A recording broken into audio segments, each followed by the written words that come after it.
The District is brought to you by Stuff Picks, bringing the best crime, documentary, and mystery movies of the big screen to your screen. Just a quick warning, this series contains explicit language. Episode 6, Old Leads, Fresh Leads.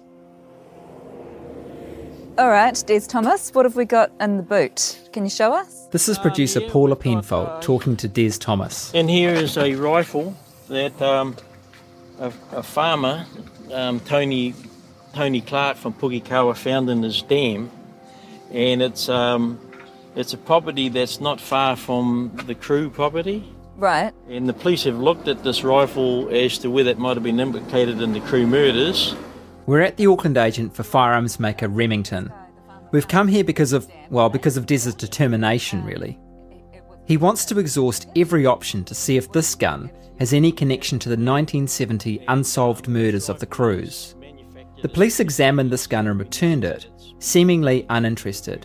But as you've probably figured out by now, Des Thomas doesn't have much faith in the police. They've done their tests and came back and said that they don't believe it's involved, but we're here at Remington because we're not too sure. We've been tricked by the police before. They're not interested in resolving the murders. We are, so we want to get Remington to look at this and see if we can get some serial numbers and find out who owned it. This is one of the guns we've talked about before, the one pushed down into the mud in that dam where it stayed hidden for years and years. Des Thomas has already done some analysis of the characteristics of the gun, kind of like the fingerprint the gun leaves on bullets. Well, we know that it's 6-lane 6-groove, which is the same as the configuration of the lands and grooves on the bullets found in the Crew's heads, so we're quite happy that it could have been used. All right, let's go and see if we can find out then. Okay. Yeah?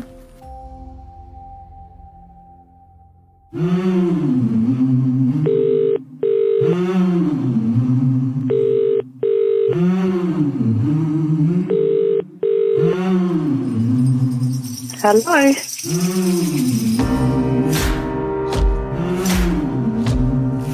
People won't let sleeping dogs lie. Yeah, you fucking live like that, eh? Just stood out like dog's balls.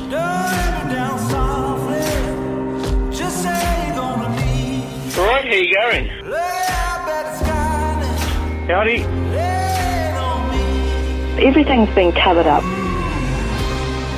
This is a Stuff Circuit podcast called The District, a story about injustice, about a murder investigation that goes off the rails, about gossip and whispered accusations, but mostly a story about people who are trying to get on with their lives but can't. This story is produced by Toby Longbottom and Paula Penfold, with field recording by Phil Johnson. I'm Eugene Bingham. Hello, I'm Paula. Thanks for having us. No problems at all. Chris Small is the Remington agent here, and he's agreed to take a look at the rifle for Des. This is how it came back from the police. Okay. That's it's a semi-automatic. Yes. Okay. Chris knows guns. He really knows guns. It actually was one of the first guns that was made and placed out of a material called Zytel years ago. Remington Corporation was owned by DuPont, and DuPont came up with this to make a fairly indestructible gun. The few metal parts on it are just the barrel and... He recognises it as a Remington Nylon 66 .22 rifle, the same calibre as the weapon that killed the Crews. That's where the serial number is normally located, so... What Chris is looking for is a serial number which could possibly lead us to the owner of the gun, or at least hopefully provide clues, such as when it was manufactured, when it was imported to New Zealand. But the gun is a rusted mess. I wouldn't say impossible to recover the serial number, but could be quite difficult, and because of the fragile nature of it, it wouldn't be some of the little tricks that I would normally do. You know, you can add a bit of Coke and leave it there to dissolve a bit, and you can gently brush it off, but I'd hate to touch that in the condition that it is. I think it may come away. Yeah, well, is that the only place where the serial number is? Unfortunately, it is, yeah. Okay, so it's not going to be easy. Things never are straightforward, but Des is used to that. He's had decades of it. And he's also had decades of being frustrated with the police. He's not angry, he's just disappointed. Now, because this gun was deliberately stamped into the mud on the pond, and not far from the crew's property, it should be taken seriously. And you would have thought, if you ever look at that there, the police have done nothing to that, from what I can see, to find the serial number, have they? No. If you're happy for me to take a photo of it, I'm happy to send it up to a couple of friends I have up in the States and just see if there's something up there that they may be aware of that we might be able to do. At least we can get a quick go. Or maybe there's a few guys up there that are quite knowledgeable. Yep, we need to do whatever's necessary, really. So hopefully Chris Small's overseas contacts might yield something. We'll come back to that. But in the meantime, there are other leads, including 2 other mystery guns. There's the curious case of the Mackin gun, the one the police review head Andy Lovelock picked up from Northland, and now we don't know where it is. And then there's the mystery of the guns that Paul Jellick told us about in episode 4. The ones, including a 22, stolen from a Coromandel batch before the crew murders. Des is convinced there's something to what Paul Jellick has to say, because of the connection with Rod Rasmussen, the crucial Crown witness. Paul Jellick's is the most important, isn't it? Well, it's pretty significant. Oh, shit, yeah. But what does it say? What does it say? So if those guns turned up on his property, what are we saying? Are we saying that he was involved? It's the natural place to go, right? Because it's weird that the same guy who ends up being the star police witness also ends up in possession of a bunch of guns, one of which is a 22. And we don't know if those guns were ever handed into the police. So are we suggesting Rod Rasmussen could have killed the crews? I'm not. And no, I'm not either. Although, to be honest, I don't know what to think. But Des being Des, he's got a theory. The police use this that after the police found out from Paul Jellick's parents about the stolen guns and Rod Rasmussen's connection to them, they used it as leverage blackmailed him to convince him to lie about the axle evidence. All this Rod Rasmussen had to say, which he did say, was that all the parts went back to the Thomas farm. Yeah. Well, given we already know the police planted evidence in this case, you've got to think there's possibly a certain logic to Des's theory. But to test it, we want to find out something about those guns. Anything. So we start with that house Paul Jellick thought the guns were stolen from. It's quite a major problem though. It's harder than you might think finding the owners of a batch from almost 50 years ago, especially when you're not even sure which place it is. Can you find where it is on that? Or? When we visit Paul Jellick, he pulls out a map and we try to narrow down which batch it might be. None of this down here was developed. No. That was all in sand dunes and so on and so forth. And I'm picking our batch as this there, one back from the beach. Yep. Okay. We think there are 2 possible batches. One lead goes nowhere. The owner from the years around 1970 died a long time ago and doesn't seem to have any living descendants. But then we get lucky, maybe. Oh, hi, it's Eugene Bingham speaking. We found a grandson of a guy who owned the other batch that's a possibility. So I ring him in Australia where he now lives. Just to fill you in on the background, we have been doing a long-term project on the crew murders. One of the things we're looking at is sort of loose ends that remain after all these years. I tell him what Paul Jellick has told us and why I've got in touch. I think it's the batch that your family owned, although I'm not 100% sure. Now, what happened was that those firearms were stolen. I just hasten to add that there's no concrete evidence or nothing to that extent that they were used in the crew murders or anything like that, if that's what you're thinking. But pretty quickly, I realise I've made a tactical error talking about the crew murders. Please don't feel that there's any implication at all of anything. He starts backing off, saying he's adamant there were never any firearms stolen from his grandfather. Well, in any event, you told me that there weren't firearms missing anyway. So. The conversation goes downhill. He's jumping ahead, thinking I'm trying to imply his grandfather is somehow tied up with the killing of the crews. There's no suggestion at all of anything untoward at all on the part of your family. I'm not. The guns get stolen from him, end up in the wrong hands, get used in the murder. We'll just stop you there because it doesn't. I'm not actually. We go around in circles. I'm extremely conscious of people's privacy, of people's and reputations and so on. I've been doing this 30 years. And he ends up talking about lawyers and warning us off using his name, his voice, or identifying where the batch was. Yeah, that's fine. Okay, look, I've taken up too much of your time. That's fine. It's pointless carrying on the conversation. You've made your point very clear. Thank you. I feel bad. It must be weird getting a call from a journalist out of the blue, asking questions about the crew murders. The hostility that I felt from him is a reminder that even 50-year-old wounds can still be raw, and I'm starting to wonder if I'm making it worse. Am I, and Des Thomas, doing the same thing to other people that the Thomases accuse the police of doing to them? But I'm in so deep now that I do need some answers about what Paul Jellick claims. There is someone else who might know. What can I do for you? Grant Coward is a private investigator now, but for 28 years he was in the police, and he was the local cop in New Plymouth who took the statement from Paul Jellick. Getting the statement, sitting down with them, and it was probably 2 or 3 hours from memory. Yeah. And it was probably a 10-page statement or thereabouts. Yeah. And it was forwarded on, so I just sent that through with an email probably saying, here's the statement. Yeah. It seems reasonably detailed and by all accounts factual. It didn't appear to be made up or anything. Yeah, he's got it's quite a vivid recollection, isn't it? But I mean, if it's... Yeah, he's a bit of a rough diamond, old Paul, but yeah, you know, like I took him at face value, and I thought that what he was saying was, you know, probably fair enough. So that's why I took the time to talk to him. So ex-cop Grant Coward seems to believe what Paul Jellick is saying. And while I've got him on the phone, I'm interested to find out how he would have handled the information. He's overseen 80 homicides and been in charge of more than 40, so he knows a thing or two about how murder investigations operate. Because something really odd happened. Grant Coward took that lengthy statement from Jellick, submitted it to the crew review team, and, well... None of Paul's recollections were mentioned in the eventual Lovelock report. Did that surprise you, or...? It did, yeah. Yeah. It did. Yeah. I was expecting something to be said about it, because I think I spoke to them and said, did you ever follow that lead? And I didn't really get a direct answer.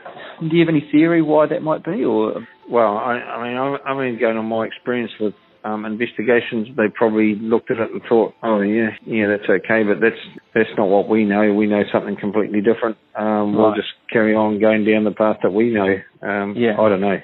So it just didn't fit in with what the it probably didn't working fit, theory was. Yeah. It seems odd to hear a former cop talking like this. I mean, to me, the implication of what he's saying is that the police approach was blinkered. They didn't want to know about new evidence that didn't fit.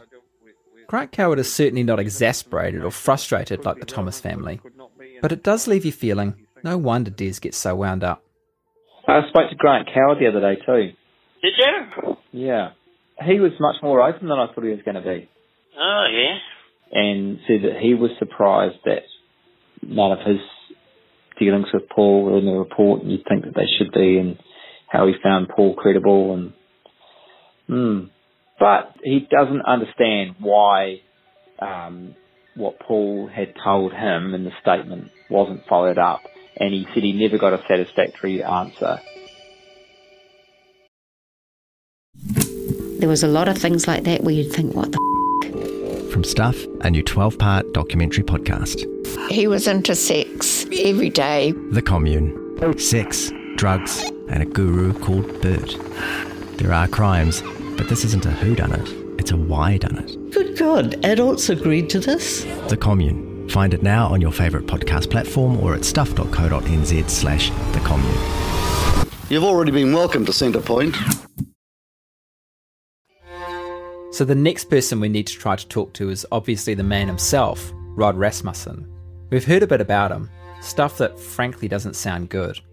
Here's Des and his sister Margaret Stuckey. He's the key to the whole thing. He is the key. Dad said that that's when the Thomas case started. And he's a worried man now because he's he's built a big fort around his house. Electric fenced in. A fort? At this point, I'm imagining some kind of gang pad with high fences and barbed wire. Sorry, I'm done. I'm going to close it. That's all right. Okay. I'm going to turn my phone off as well. We want to talk to our Stuff colleague, Amy Maas, because she visited Rod Rasmussen several years ago for a story about the Crew case. My name is Amy Maas, and I'm a journalist at Stuff. And co-host of the Gone Fishing podcast. And co-host of the Gone Fishing podcast. So what does Amy Maas remember about her encounter with Rod Rasmussen? So you went to his house? Yes. What was it like?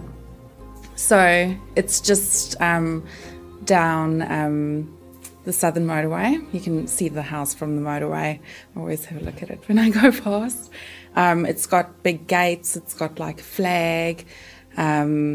It's pretty much a fort. Yeah. And very simple house, but it's like a fort. It was strange. Could you get through the gate, or did you have So we couldn't get through the gate, so we drove up to the gate, and we were feeling a little bit nervous because, of course, we were going to confront someone who we thought was a little bit, potentially There were dodgy. some questions. Yeah, there were questions about him. So we drove up to the gate, and we just kind of waited in front of the gate a little bit to decide, what are we going to do? And he came walking out of the house, and I remember he was like barefoot and wearing jeans. And We're taking that trip ourselves down the motorway to Rod Rasmussen, but we're not sure how it will go. For starters, will we even get to talk to him? And if we do, it's kind of fair to say he's been painted as a bit of a villain. This way? Must be. Yep. That's stuck out. First things first, his place isn't a fort, but there is an electric gate, though it's not particularly high, an electric fence, 3 security cameras, and an intercom. So I'll go and ring it. There's cameras. Please wait. Your call will be answered shortly.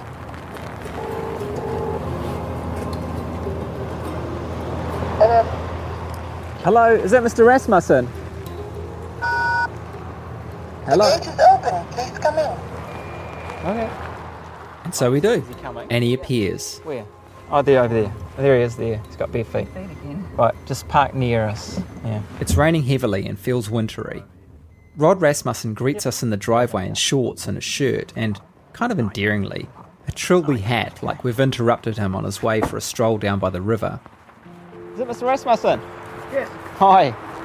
Stand under the shelter, yeah. Any idea we've had that he'd be aggressive or standoffish was wrong. He's courteous and invites us out of the rain. He immediately gets what we're here for. So if it's anything to do with Arthur Allen Thomas, I'm not talking to nobody. I can I've had imagine. enough. Yeah, I bet you have. We tell him we want to talk to him. As much about what it's like being dragged into this case for so long. And it's not going to happen. My wife comes out, she'll shoot you. Okay. He's smiling when he says this, but I get the feeling I don't want to find out if he's telling the truth about Mrs. Rasmussen. I'm finally getting to talk to this man who's been at the middle of so many conversations, so I press on and offer him an olive branch of sorts from Des Thomas. The Thomas family have actually asked me to pass on to you that they kind of just want to get things sorted. They obviously... sick of the Thomas. I'm sick of Des Thomas. And he hassled me and he's left stuff in the box. And yeah, he blames me for the whole thing. Well, I think his view is that he feels that you were kind of put in an awkward position by the police. No. Right. He feels that you were, sort of almost cornered into giving the evidence that you did. No. And that it's at that point that things changed for you. The evidence I give was absolutely the truth and nothing but the truth. Right. Because I built the trailer and I knew the trailer. Yeah. Yeah, but anyway, that's all you're getting out of me. Sure. Okay. It's not the only thing we get out of him. But anyway, we can get in here, out of the rain. Over here. He confirms he did have those guns that Paul Jellick talks about, the ones stashed under his water tank. So the guns were found at your place, under the water tank. Yep. But he disputes Paul Jellick's version. Paul Jellick's parents come and say to you, what's the story with these guns? I never saw Paul Jellick's parents. Didn't you? No. Then how did you find the guns? I found the guns wrapped up under our tank down there. So he says he found the guns himself, and he's adamant he handed them back to the police. I never even said thank you, kiss my ass or nothing, and that's the last we heard of it. Right. And I just don't trust cops no way at all. Yeah. So Rod Rasmussen is no fan of the police himself. It's quite a twist, given he was their star witness. And he's about to drop an even bigger twist. Yeah. It wasn't Arthur. So you think it wasn't Arthur? No, of course it's not Arthur. No. Rod Rasmussen, the man whose evidence helped convict Arthur Thomas, doesn't think he's the killer. I'd like to meet Arthur. Yeah. Again. And I'd shake his hand and tell him I'm sorry. But I originally thought he was a murderer. Right. He's not. Yeah. The villainous Rod Rasmussen I'd imagined melts away. He's a genial guy. The fact that he even wants to apologise to Arthur Thomas is quite, delightful. Strangely enough, he reminds me a bit of Des Thomas. They'll both hate me for saying that, but it's true, they're not dissimilar. But unlike Des Thomas, there's a lot Rod Rasmussen just can't remember, like when certain things happen. Things like dates that would help the Thomases prove the stub axle was planted in the dump on Arthur Thomas's farm. I mean, I know this is 50 years ago almost, so it must be hard to remember. But they're saying, look, that's kind of shows that they were planted. Not by you, obviously. Because I'm sick of the Thomases calling me a liar. Yeah. Yeah, okay. And because the cops did the same thing with Arthur Allen Thomas, they made the man fit the case. They made the man fit the case. I get what he means. And in the end, I'm just left feeling a bit sorry for Rod Rasmussen. But just that act of fixing a trailer drags you into this crap that you're still dealing with all these years later. Yeah. And then clowns like us turn up. Yeah, clowns like you fellas turn up. And that must be I'm pretty not even horrible. going to offer you a whiskey and there's gallons of the stuff here. Talk of whiskey brings producer Toby Longbottom out of his shell. That's a lot of what our story's about the fact that all these people in the district are connected to this one event, and it's kind of still going on. It's never ending. No, yeah, you fellas are keeping it going, not them. Well, they feel that the police report a couple of years ago could have been an end to things, but it perpetuated stuff and dragged it out. Yeah. Now the gate will open by itself when you go out. Get the message. The closing of another gate. And the discovery too, that as much as virtually all the people we've met in the district are different, some of them on diametrically opposed sides of the case, they're also similar. Characters caught up in an awful 50-year-old mess that is none of their making. It leaves me feeling a bit strange. I've been talking to most of these people now on and off for a couple of years, and I feel a real responsibility to them. I'm never going to solve the Crew case. It's just too fraught, too damaged. And besides, that's the job of the police. But there are things I want to get to the bottom of. And if I'm not going to do it now, I'm never going to do it, because there's only one episode left.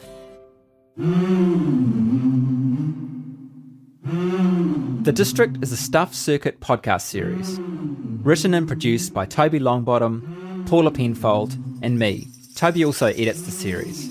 Phil Johnson and I recorded the sound. Blame me for the dodgier bits. The final sound mix was provided by David Liversidge at Radiate Sound. Archival sound recordings from the RNZ collection at Ngā Taonga Sound and Vision. And our music is from Audio Network. Mark Stevens, Patrick Crudson and Keith Lynch are the executive producers. We had digital help from Suyun Son and Alex Liu. You can find out more about the podcast series and the characters in this story over at stuff.co.nz. Have a look at the website where you can find extras, including some wonderful archival photographs. Oh yeah, and some recipes. We spent so much time in farmhouse kitchens, we thought we should share the love. I'm Eugene Bingham. Thanks for listening. Hooked on crime and mystery? The best crime, documentary and mystery movies are ready to watch tonight at Stuff Picks. Go to stuffpicks.co.nz today to rent the latest blockbusters and new releases for just $6.95 with no subscription fees. Thanks for listening to The District. We're giving Stuff members access to bonus episodes of the podcast. Go to stuff.co.nz and log in and we'll tell you what to do next.